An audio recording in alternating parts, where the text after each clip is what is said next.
क्या गोपियों ने भगवान को जान लिया था कि श्री कृष्ण साक्षात परब्रह्म परमात्मा श्री कृष्ण हैं, भगवान हैं?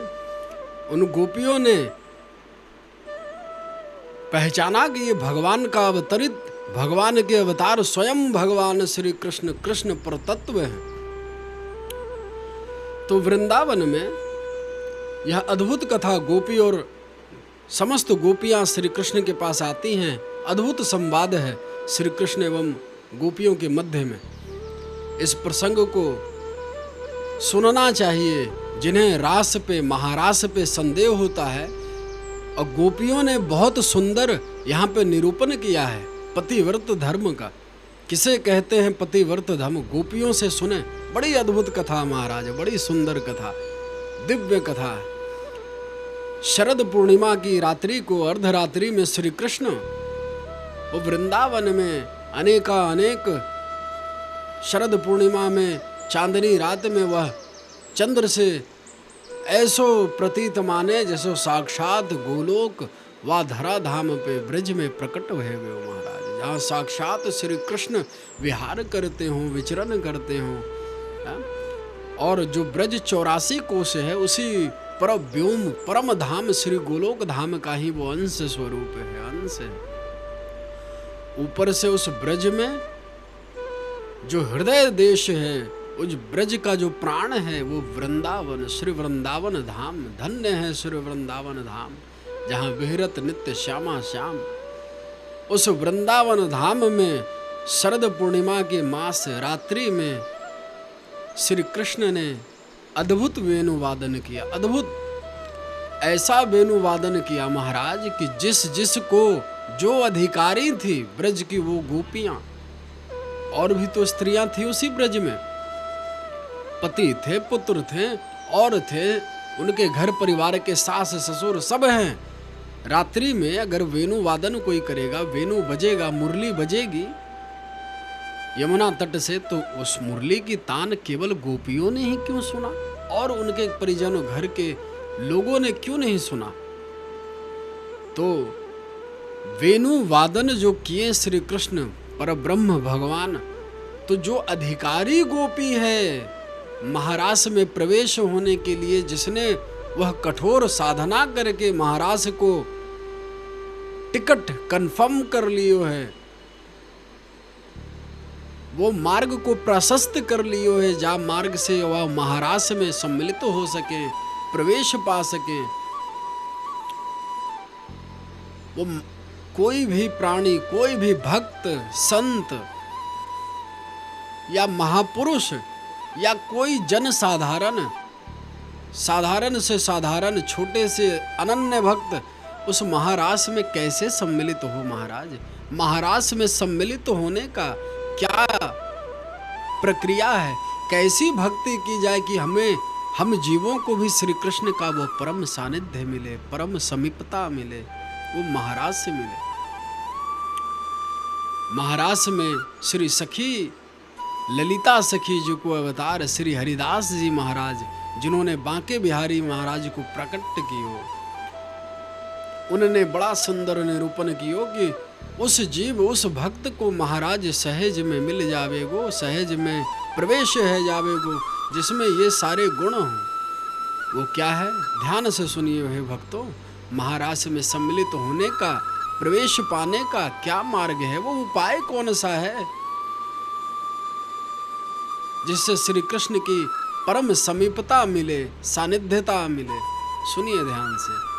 ये 6 प्रकार का जो सूत्र है, ये सूत्र जिसने अपना लिया अपने भक्ति में, उसका कन्फर्म है कि वो महाराज में ही प्रवेश करेगा, इसमें तनिक भी संदेह नहीं है। प्रथम सुने श्रीमद् भागवत, पहले श्रीमद् भागवत उसे श्रवण करना चाहिए। किसके द्वारा? प्रथम सुने श्रीमद् भागवत भक्त मुख भगवत वाणी। ब्रजवासी भक्त हो अथवा भगवान का अनन्य भक्त हो, उसके मुखारविंद से श्रीमद् भागवत महापुराण श्रवण करे। प्रथम सुने श्रीमद् भागवत भक्त मुख भगवत वाणी, द्वितीय आराधे व्यास भक्ति नवभात बखानी, और तृतीय करे गुरु समझ, फिर गुरु धारण करे। कैसा गुरु? तृत्य करे गुरु समझ दक्ष सर्वत्र रसीलो। ऐसा गुरु बनाए, दक्ष हो, उदाहरण देने में दक्ष हो, अनेक भगवान के जो भी संदेह संशय हो उसे मिटाने में कुशल हो, प्रवक्ता हो, दृष्टांत देने में कुशल हो, सब वेद शास्त्रों का ज्ञाता हो, विद्वान हो, परम विद्वान हो। तो तृत्य करे गुरु समझ दक्ष सर्वत्र, और सब कुछ जानने वाला हो, तत्व रहस्य तत्व वेत्ता हो और रसीला हो।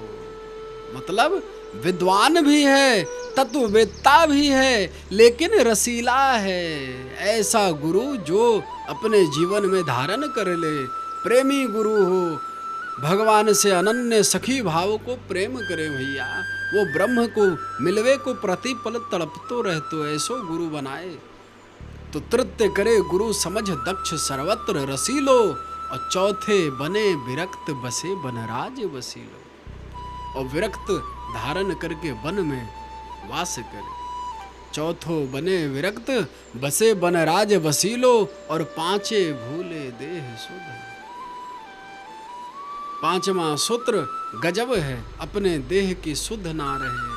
हम स्त्री हैं कि पुरुष हैं, हम कहाँ हैं, सुख में हैं, दुख में हैं, क्या स्थिति क्या परिस्थिति, ये उस भक्त को, उस प्रेमी को ये भान ना रहे भैया। तब जाके श्री कृष्ण को वो चरणारविंद में अनन्य अनुराग निश्चल निकट प्रेम प्राप्त भयो। सामप्य भक्ति, सामिप्य महाभाव भक्ति जो उन ब्रज की महाभाव गोपियों को प्राप्त हुआ था, ऐसा महाभागी वो ब्रज की गोपियां हैं। पांचे भूले देह सुध, तब छठे भावना रास की।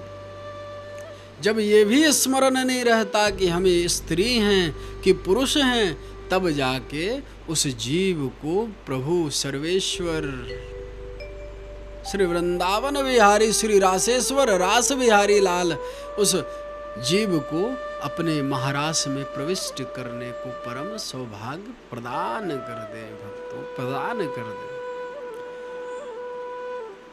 तब छठे भावना रास की, तब रास को वाको प्रवेश भयो।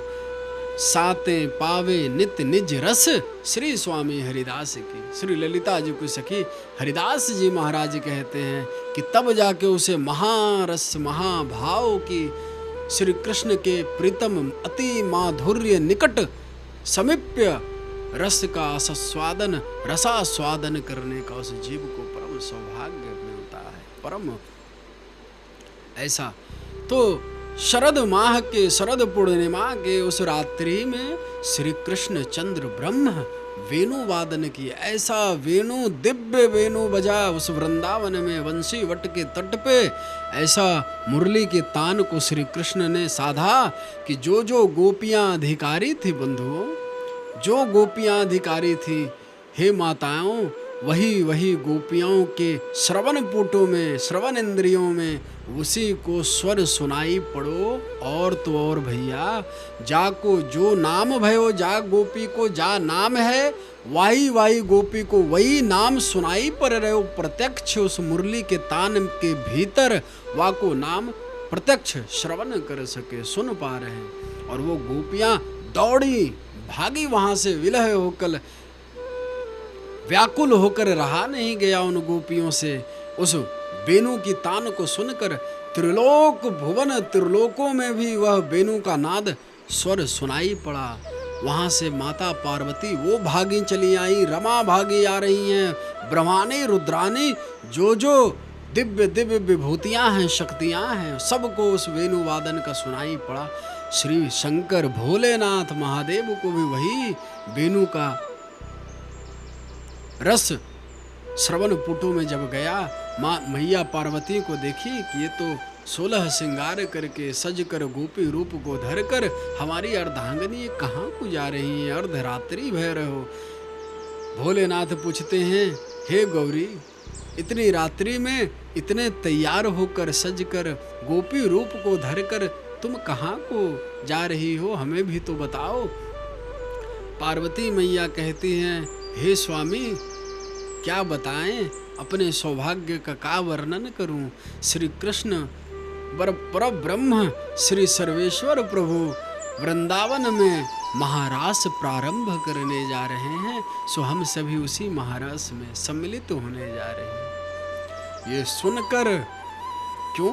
क्योंकि वैष्णवा नाम यथा शंभो, वैष्णवों में सर्वश्रेष्ठ भगवान भोलेनाथ। अंग अंग में श्री महादेव के रोमांच होने लगा जैसे ही उन्होंने सुना कि हमारे जीवन प्राण हमारे प्रभु महारास करने को जा रहे हैं। महारास प्रारंभ हो रहा है। महादेव कहते हैं, हे गौरी, मैं आजीवन आपको आभारी रहूंगा, उस महारास में मुझे भी सम्मिलित कर लो। मैया पार्वती कहती हैं कि हे भोलेनाथ, हे स्वामी जी, उस महारास में केवल पुरुष रूप को प्रवेश वर्जित हो, पुरुष रूप में उस महारास में प्रवेश ना हो सके। पुरुष तो केवल श्री कृष्ण, अकेलो पुरुष केवल कृष्ण है उस रास में, और बाकी नारी हैं, बाकी गोपियां हैं। पुरुष रूप में कृष्ण है केवल, बाकी सब है नारी।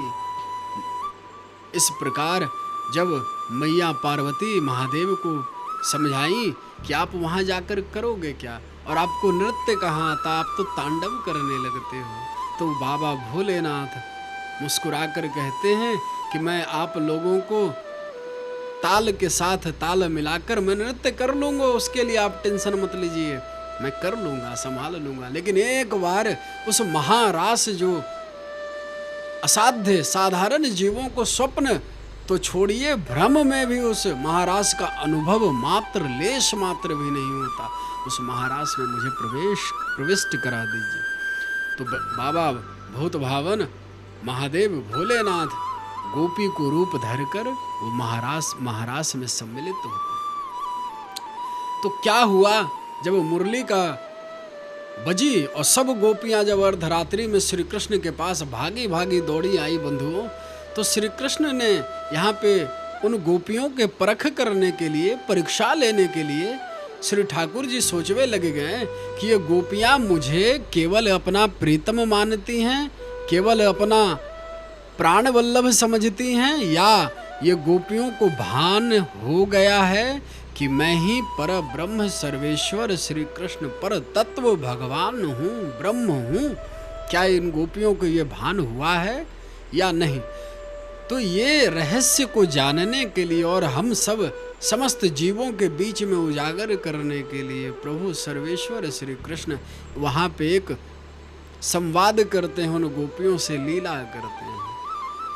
जब वो गोपियाँ पहुँचती है वहाँ ब्रज में वेणु की तान को सुनकर, तो उन गोपियों ने श्री कृष्ण से समक्ष पहुंचकर उन्हें प्रणाम करती है। श्री कृष्ण कहते हैं, स्वागतम भो महाभाग, हे गोपियाँ आप सबन को हमारे समक्ष स्वागत है, गोपियों पधारो पधारो पधारो। इस प्रकार ठाकुर जी उन गोपियों को स्वागत करते हैं, स्वागत पूर्वक। एवं स्वागत करने के उपरांत ठाकुर जी पूछते हैं उन गोपियों से कि हे गोपियाँ, आप सब इतनी रात्रि में, अर्धरात्रि में क्यों आने का कारण क्या है? किम प्रयोजनम, आने का क्या प्रयोजन है? अपने घर से आप सभी शादीशुदा हैं, आप सभी के पति पुत्र हैं, और आप सब इतनी अर्धरात्रि में वन में, जंगल में, कुंज में भटक रही हैं अकेली,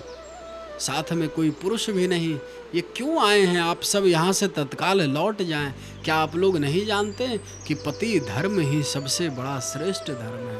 जो पत्नी अपने पति को परमेश्वर के मानकर उसकी सेवा करती है, उसे सहज ही भगवत प्राप्ति होती है, परमात्मा तत्व की प्राप्ति होती है। जब इस प्रकार श्री कृष्ण बार बार उन गोपियों से कहने लगते हैं कि हे गोपियाँ, आप सबन अपने अपने को घर को वापस लौट जाओ। अगर आप सब या ब्रज की छटकती भई चांदनी को, शरद चांदनी को शोभा देखवे के आई हैं, ब्रज में तरह तरह के फूल, दिव्य सुगंधी, दिव्य वृक्ष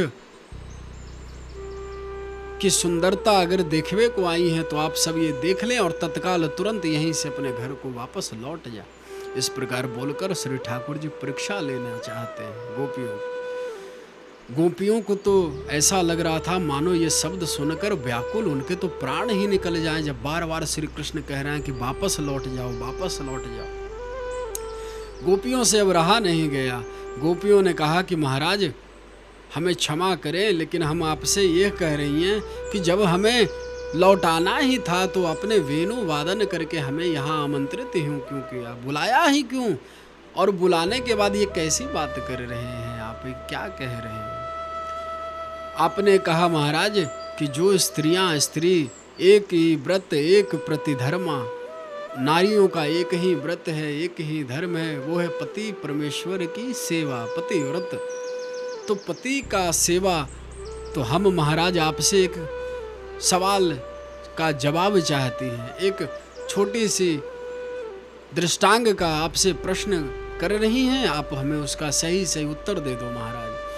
श्री कृष्ण चंद्र जी कहते हैं कि हे गोपियों, अहो भाग्य हमारो, आप पूछिए हमसे, हम आपको अवश्य उसका उत्तर देने का प्रयास करेंगे। गोपियों ने कहा बंधुओं कि हे प्रभु, एक पत्नी है और एक पति है, दोनों पति पत्नी एक घर में रह रहे हैं, लेकिन वो जो पत्नी है वो अपने पति की इतनी सेवा करती है, इतनी पति भक्ता है, इतनी पतिव्रता है कि अपने पति का एक एक जो पतिव्रता धर्म को पालन करें, वो सब बहुत सावधानी पूर्वक सारे नियम का पालन करते हुए अपने पति की नित्य सेवा करती है, नित्य सेवा करती है। परंतु एक दिन उनके जो पति हैं वो स्त्री की वो विदेश धन कमाने के लिए विदेश को जाने को बोलने लगते हैं अपनी पत्नी से कि मैं 10-5 दिन के लिए विदेश में बाहर में जा रहा हूँ प्रदेश में, और वहाँ से कुछ व्यापार करके कुछ धन अर्जित करके मैं आ जाऊँगा।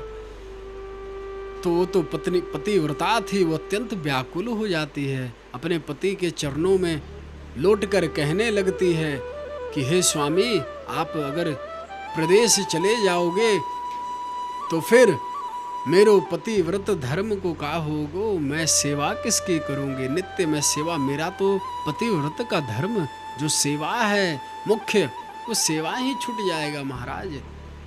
तो उसके जो पति हैं वो कहते हैं कि अपना एक तस्वीर दे देते हैं, अपना एक चित्र दे देते हैं अपनी पत्नी को, कहते हैं कि हे देवी, जब तक मैं ना लौट जाऊं, इस घर में वापस ना आ जाऊं, तब तक तुम इसी जो मेरी सेवा करती हो सब इस चित्र को देखकर, इसी विग्रह को देखकर वैसा ही करना। इतना कहकर उसके पति विदा लेते हैं, जाते हैं प्रदेश में धन अर्जित करने को। तो जो